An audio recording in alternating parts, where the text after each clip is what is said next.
Welcome, ladies and gentlemen, to Real Tank Commander Plays Counter PC. But today we're going over movies or HBO series or series in general over tank battles. Start this. Some people have requested this. This is a very well done scene. This will probably take us about 20 minutes. So sit down, get yourself a nice drink, whatever you guys like to snack on. Now I'm going to pick this apart with my tanker brain that I haven't done it for real like these gentlemen are portraying, but I understand tanks a little bit more than most. So we're going to start it up, and I'm going to stop it, make some commentary, then start it back up. Have some fun today. Okay.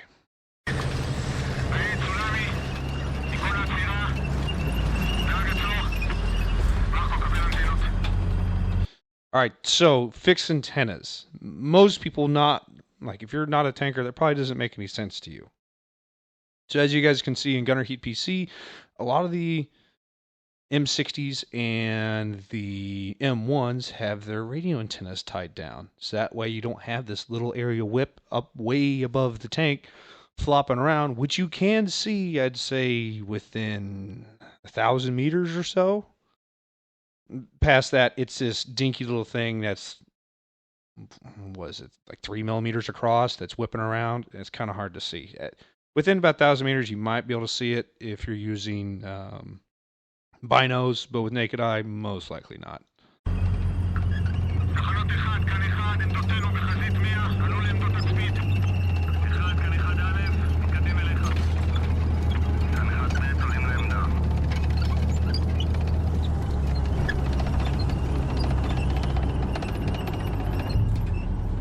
Okay, so the radio communication was pretty close-ish. I don't know how the IDF does it. I know how we do it. That was pretty close. Now, the one major issue, I understand this is a movie or series or whatever it is. I can understand why the tanks are so close together, but normally in a defensive position such as this, having them within, 10 meters of each other, it's not exactly smart. Mostly because the dust kick up from main gunfire and your position is going to be very well known every time you fire the main gun. And being this close together means all three tanks just gave away their position. This part, like him being that far out of the hatch, is more true to life than people realize. Sometimes you really got to see and you don't want to pull the tank up. כאן אחד ב' מזהה בחזית מימין טווח 3,000 שיירה ענקית של כבדים עבור פיצי תכין חש Tells him to prepare squash their head and he grabs a Sabo. Come on, guys. כיפור היום, זמן סליחות, תפתחו שערי שמיים וכל זה אם אתם מביאים לי 20 שמפניות אני אישית מעניק מחילה תראו שיש לי פגז! דן דון! תחנות אחד, כאן אחד, הגיע הרגע. הסורים בטווח 2,000. אחד ב' אתה יורה לתור השמאלי. אני מימין למרכז. אחד א' צופה. Alright, so that's going after, so the PL, I'm going to use American tank terms. The PL is telling which crews should shoot at where. Which, from a civilian standpoint, it doesn't really make that much of a sense, but from a military standpoint, the platoon leader, he is the one that is in control of the whole show for their platoon. So he is the one that makes the decision. The fact that he said squash head and they load Sabo, come on guys, little details.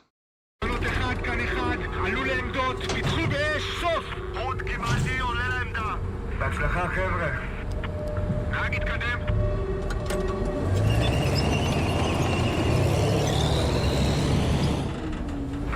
חברים, תהיו מוכנים! להשמיד קודם את הטנקים הראשונים, לתקוע את השיירה, אחר כך את הקודקודים, סוף! עד הסוף! תותח, חש, טווח 2,000! עלו שאתה על? אני על הטנק הראשון. על! טנק, על! על! יורה! Okay, so a few things to pick out from there that Not right. Number one, the PL put out the order, uh, weapons free, pretty much. So telling them to shoot whenever you're ready. That's problem one. And they pretty much did a top hat. So in the American Army, it'll come up from either the PL or the platoon sergeant, or it'll be from the CO, or maybe the battalion commander if you got a whole tank or a tank battalion online. It'll say top hat, top hat, top hat. All the gunners will find different targets. They each come up on the net. So, for example, we'll just say a first platoon, the one golf will tell his TC identified, 2 will come up identified, 3 will come up identified, red 4 will come up identified, and then red 1 will come up on the net, jar move up, fire, or top hat fire. So that means all 4 tanks will come up simultaneously, all 4 tanks will fire within a second or so of each other, and then the tanks will back down. They don't really do that here. They're kind of mixing it up. I understand it's, I want to say Hollywood. Hollywood didn't make this movie, but it's still Hollywood.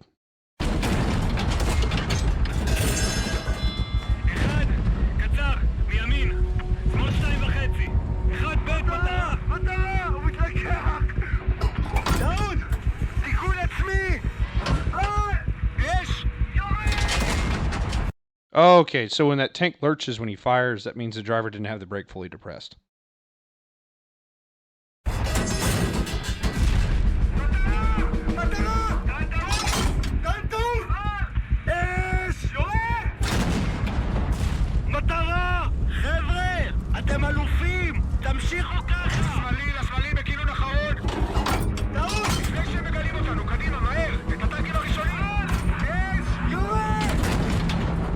Okay, so when you see the gunner lurch like that, that means, 1, he's not staying in the gunner's sight like he's supposed to. That's 1.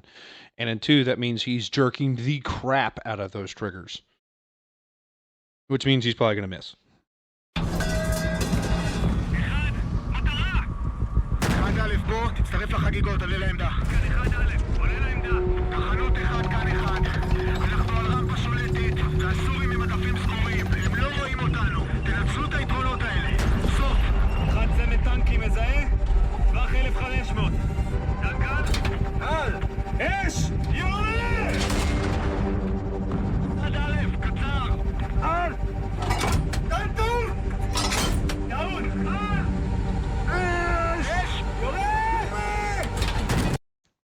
Okay, and backed it up just a skosh.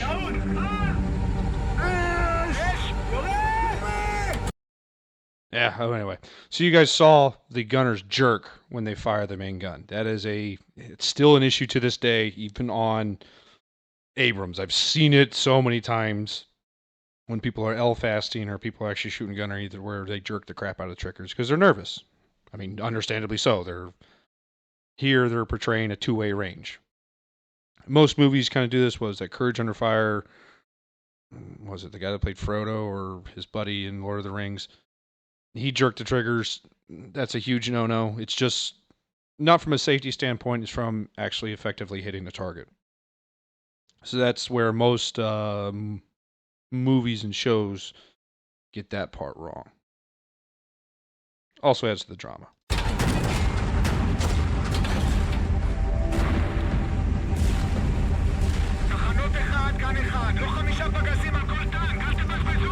As usual, the PL's yelling at the crews to stop wasting ammo.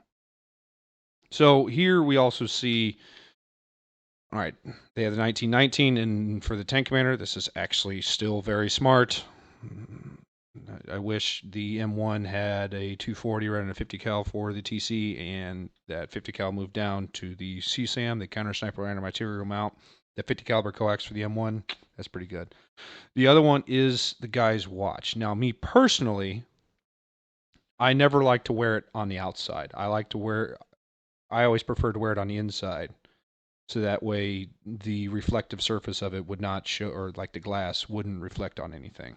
But that's also just a personal preference.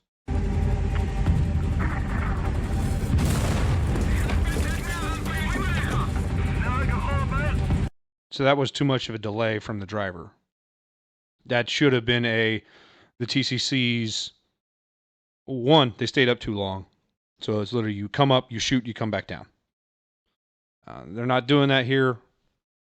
Why, I don't know. I'm not privy to how the IDF fights back then. Haven't really looked into that deep. I've been focusing on more modern stuff because I deal with the modern stuff on a daily basis.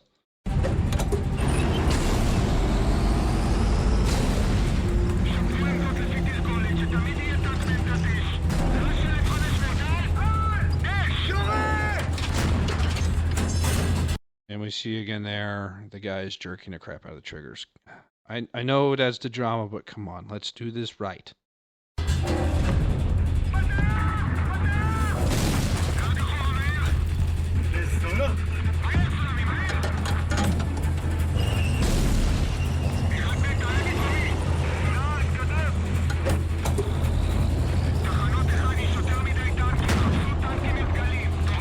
I just got to add their audio guy for this, with the main gun going off and the engines and the tracks, just music to my ears.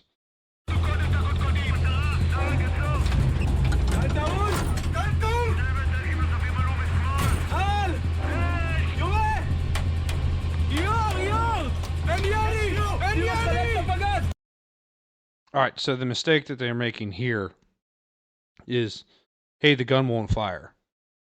That means pull down out of the way, back down so you're behind cover, so that way you can fix the misfire.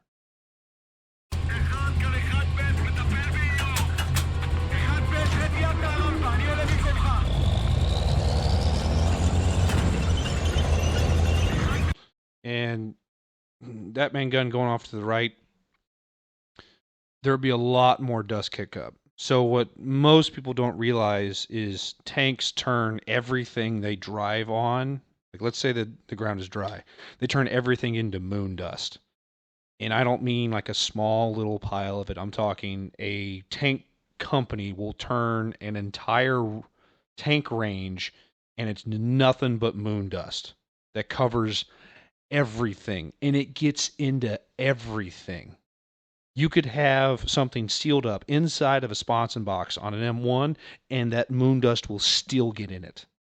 To where when you go to sleep at night, you're going to pull your sleeping bag out, knock all the dust off, knock all the moon dust out of it, and get into it. Well, you still have the moon dust all over you as well.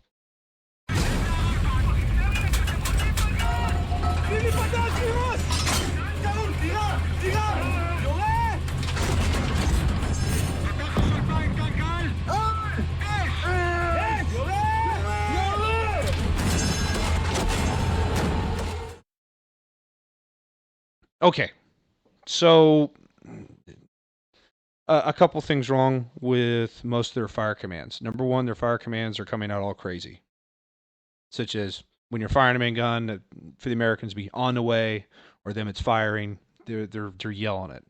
I can understand with the situation of why they're yelling it, but they should have been practicing to say it calm and smooth. Because there's a huge difference on how you talk on a tank, and it affects everybody. This is what a lot of people don't realize these days. It's just how you talk to somebody through the intercom system affects how they perform, and it's the damnedest thing.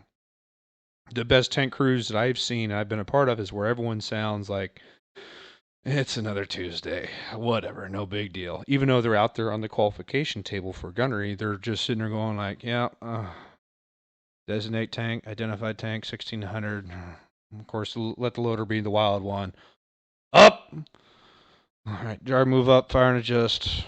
On the way, boom lost Jerback, Challenger 2, Blackjack for 2, engage destroy one enemy tank over. It sounds like another Tuesday, but what that does allows everyone to remain calm. It's what they should have practiced. I don't really understand the context behind the scene here. But the biggest thing is this is a very well done scenario. I understand just having tanks in a series and how expensive it is. Like I know an M1 will probably burn, if an M1 to do that, they'd probably burn over 500 gallons of fuel in like 10 hours, which I know sounds crazy, but the M1's turbine is quite thirsty. Quite thirsty, but the U.S. sets up their logistics system for it. So I can understand the positives and why they have certain things the way they do. The other problem I would say would be the casings aren't ejecting hard enough, which I know sounds crazy, but the breeches on tanks operate insanely fast, and when they kick that casing out, it's not like falling out of the gun, it is literally being yeeted out of the back of the gun like crazy. Positive extraction and ejection. I mean, not like a G3 that throws its casings into the next damn country, even though you're on one side of it. Like you could be in California and it'll somehow land in the United Kingdom. You don't know how the brass from the G3 yeets it that far, but it does. Anyway, thanks for watching. Let me know if you guys like this kind of stuff. If you guys do, like, subscribe, do all that cool stuff, so eventually we can sit there and bring a TTS back to life and shoot a gunnery up against a SEP V3 or a SEP V2, whichever unit we manage to go up against. I think that would be cool because, to me, shooting or taking a, what is that, 50-year-old piece of tech right now and going up against the latest and greatest, and if we could, to me, if we could at least Q1 qualifies at least 700 points out of 1,007 engagement, qualified 7 out of 10 engagements, I think we'd be doing pretty good. Do I think we'd shoot top tank? No, we're going up against them once. They're tough. But thanks for watching. Like, subscribe. Let me know what you guys think.